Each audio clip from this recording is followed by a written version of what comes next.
My name is Dr. Chris DeArmitt, and I hope that this slideshow is going to shock and enlighten you.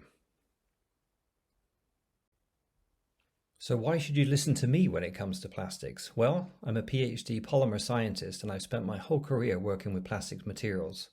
As a scientist, I'm very careful that what I say is backed up with evidence, whereas everything you've seen online is backed up with no or very little evidence. So let's look at what the facts say and see what the story is compared to what we all believe now. You may wonder whether I'm an interested party. I don't market, and I don't sell any plastics.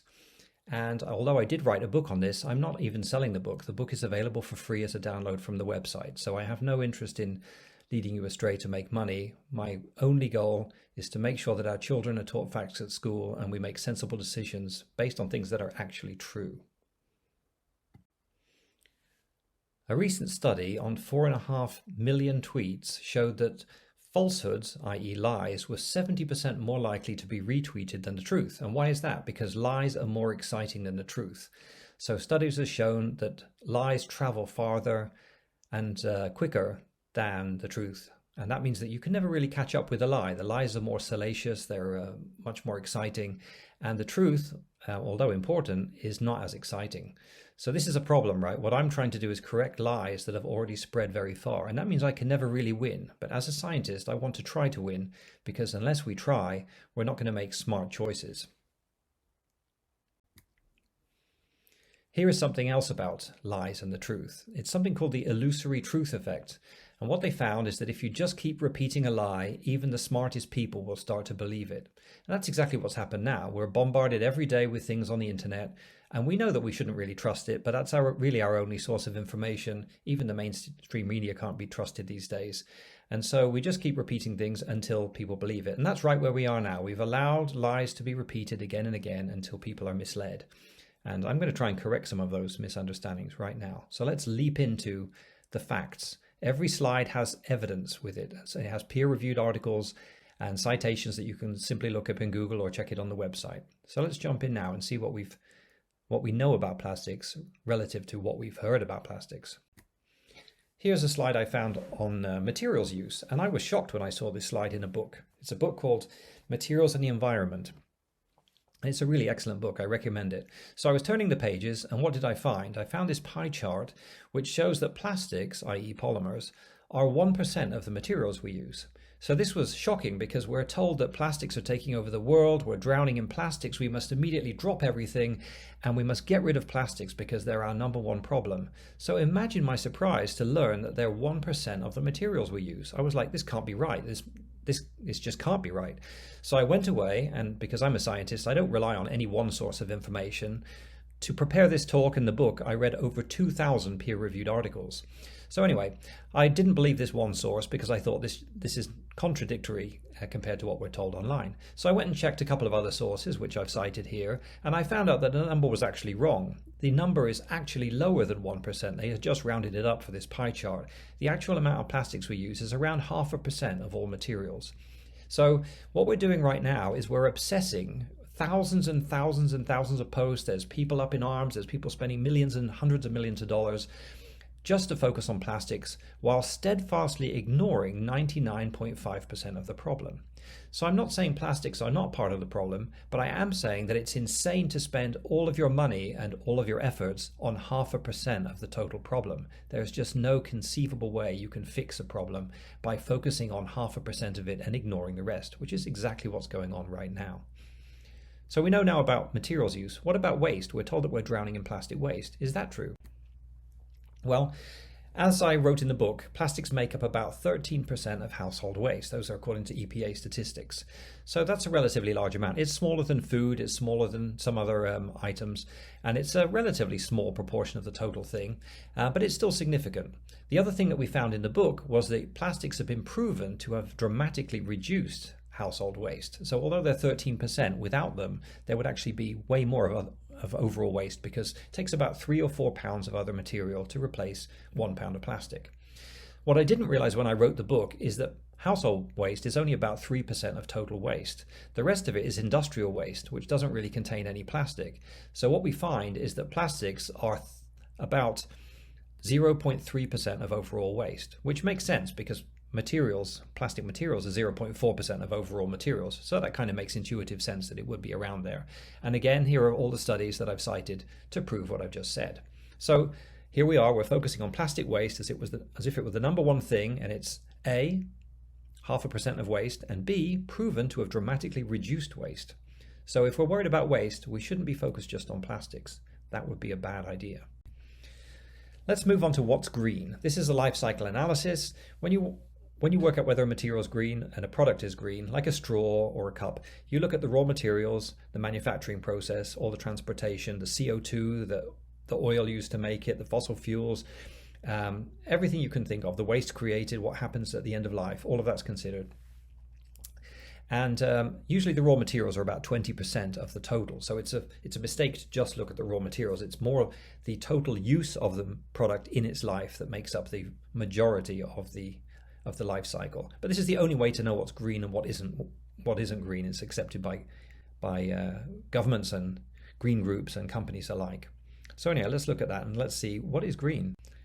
And the answer is, if you look at a bunch of LCA studies, like 100 or 200, you find that wood is usually the greenest material if it can be used in a certain application. And then plastic is the next greenest. And usually that's greener than paper or cardboard. And they're pretty much always greener than steel, aluminium, and glass, because those materials take so much energy, which means fossil fuel, which means CO2, to make.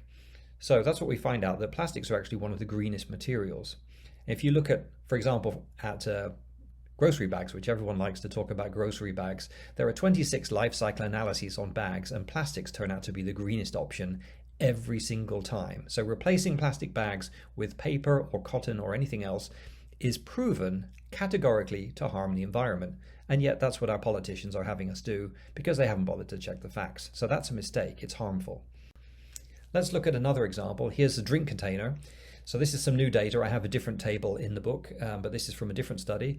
And what we see here is that these cardboard laminates are one of the greenest solutions, but this is according to Tetra Pak, who's the manufacturer. But they're not recyclable because they're made of a multi-layer laminate of aluminium, cardboard, polypropylene, and so forth.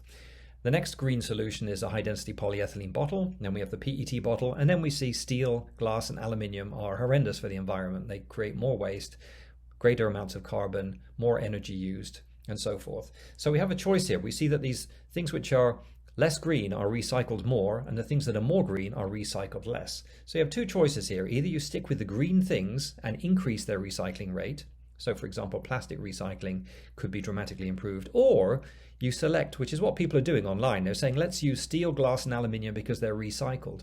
What they're saying is, let's take the absolute proven worst solution and reuse it just because they happen to be recycled at a higher rate right now. That means burning through all that energy and creating all that pollution again and again and again using the worst materials. That's a really bad idea. So let's look at plastics and carbon dioxide, because we often hear plastics have a footprint. You know, they create carbon dioxide when they're being produced, and that's true. But compared to what? Whenever you hear a number on its own, you can't just take it out of context. You have to say, what are the alternatives? So here we look at comparing to other materials, and what they found was that plastics actually reduce the amount of CO2 by about 5 to 15 times. So if we were to replace the plastics with something else, we'd be burning through vastly more fossil fuel and creating way, way more CO2. So that's the danger of looking at any one thing in isolation and obsessing about it. You don't get the whole picture and you don't come to the right conclusion. What about plastics and oil? Well, we find that a car from 1950s was way, way heavier and had lower miles per gallon by far than a 1990s car. The reason is that the amount of plastics went from 0 to 101 kilos.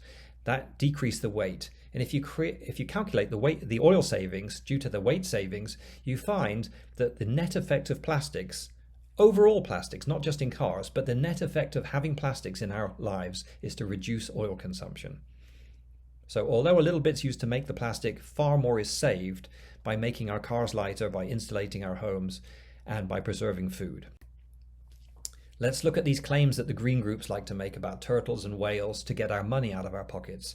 Are these claims true? So I've done studies, I've done an investigation into this, and all you do is go to Google and you type in turtle mortality study. So I'm not looking for studies that prove plastics are harmless. I'm a real scientist who looks for impartial studies. This is the biggest study you'll ever find. Just go to Google or type in the name of the studies that I've written down here and you'll find these yourselves. So we find that these are the leading causes of turtle mortality, meaning death. It's shrimp trawling, fishery, collisions with boats, and dredging. Nothing to do with plastics. So plastics, if you're worried about turtles, it's got nothing to do with plastics. And there is no scientific evidence that a turtle ever had a straw up its nose either. So if you check the information on that, they never analyzed whatever that object was. They have no evidence whatsoever that that was a straw. So these people are showing you cuddly pictures of turtles to get your money. Now let's look at whales. Again, go to Google and type in whale mortality study, and you will find the same studies I did. This is what's killing whales. Entanglements in fishing gear, which are made of plastics, but in the old days, the gear was made of rope. It was regular hemp rope. So this is due to people leaving stuff in the sea. It's not due to the materials. Number 2 is natural causes. Number 3 is being hit by vessels. So if you're worried about whales, these are the things you should be focused on. Not a single mention of the word plastic or bag. What about birds? We're told that plastics are killing birds. Is that true? No. Not a single mention of the word plastic or bag in the bird mortality studies. 500 million on buildings, 130 million on power lines, and 100 million on killed by cats every year in the USA alone. So if you're worried about birds, if that's the thing that keeps you up at night, go and have a word with your cat, or don't buy a cat. These are the actual problems. And my point here is not to say that plastic has never killed a single bird. I'm sure it has.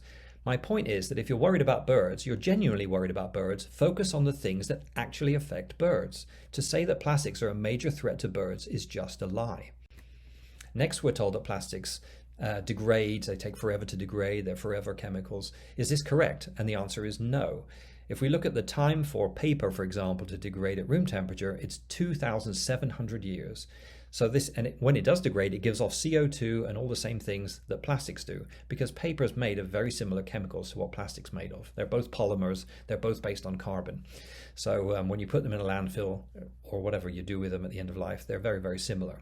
So my point here is not to talk about whether degradation is a good thing or a bad thing, but it is a straight out lie to say that plastics last longer than other materials, because we know that paper and glass and metals take just as long to degrade. You can read more about degradation, whether it's good or bad, in the book and on the website. Again, here are the articles that prove what I've just said.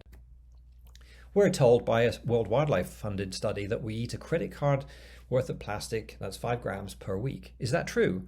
No, because a newer independent study says that we eat 5 grams of microplastic every 27,000 years. So this is an independent, newer study, really, really detailed, and it specifically says that the World Wildlife funded study is wrong, massively wrong, so massively wrong that there's no possibility that it could be right. Okay, so let's move on to the next thing. And again, my point here is not that microplastics are good or that we should be ingesting any kind of dust. My point is that we've been told that we eat up to a credit card worth a week, and it's just a lie. We are also told that litter is created by companies and by plastics. But is that true? Well, there are studies on litter. This is just one slide, and I have other ones. And we found that 77% of smokers were observed to litter.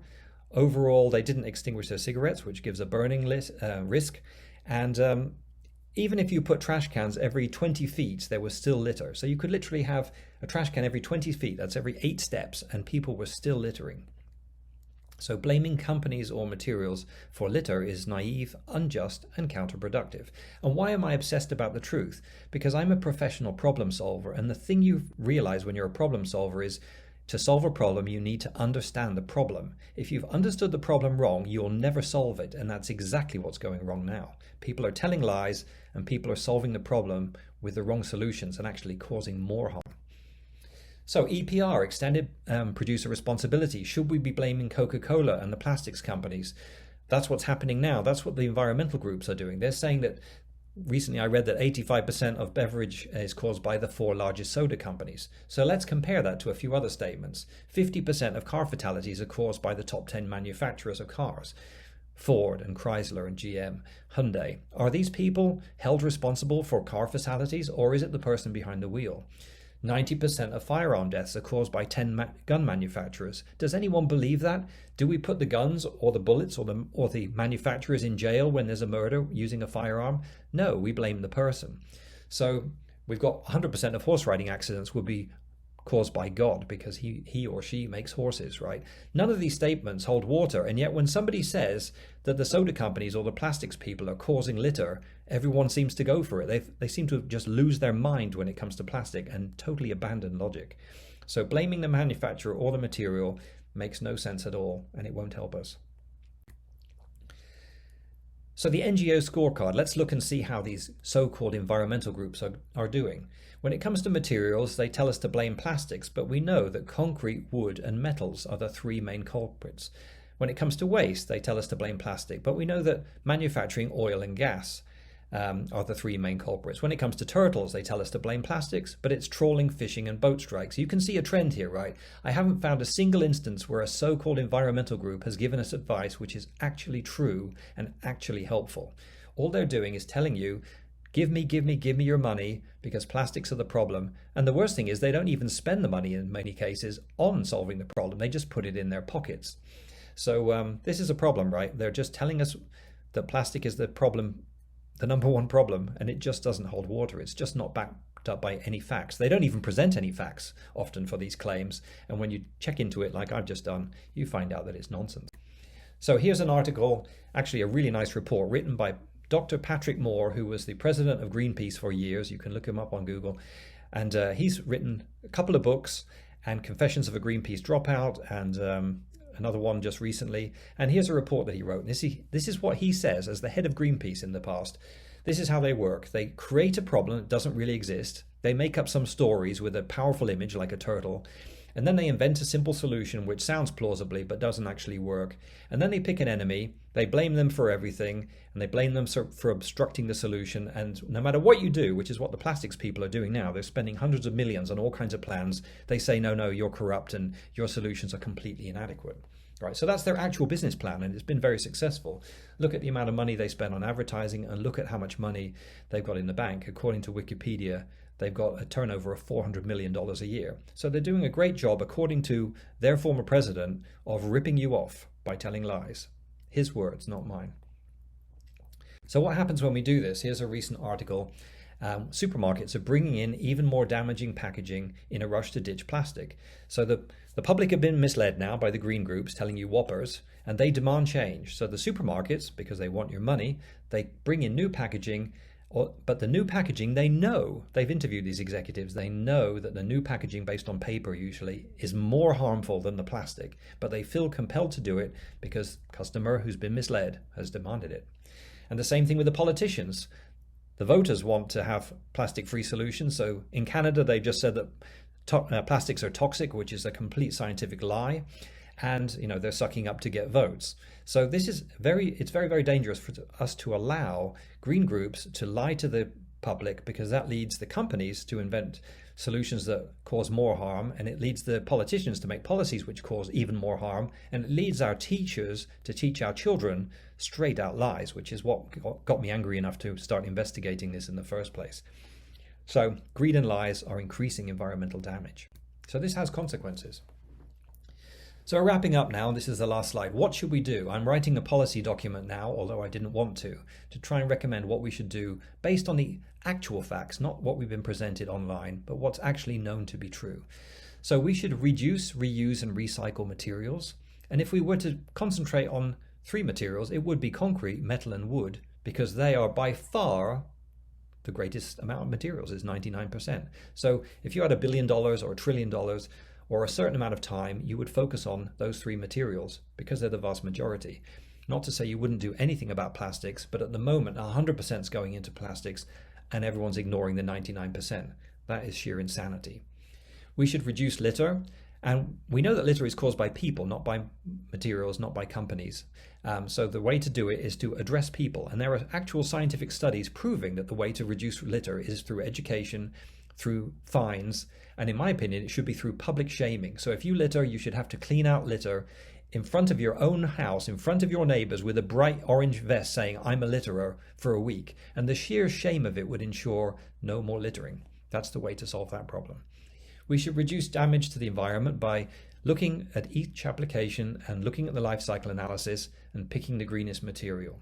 We know that for wine corks, the answer is natural wooden cork. It's greener than the plastic cork.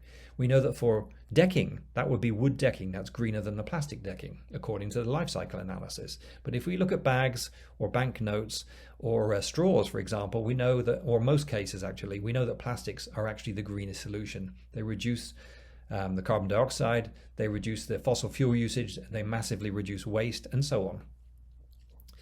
We should make sure that the media report accurate information, because at the moment they're just spewing pure nonsense to get readers, and they have no fact checking and they have no shame.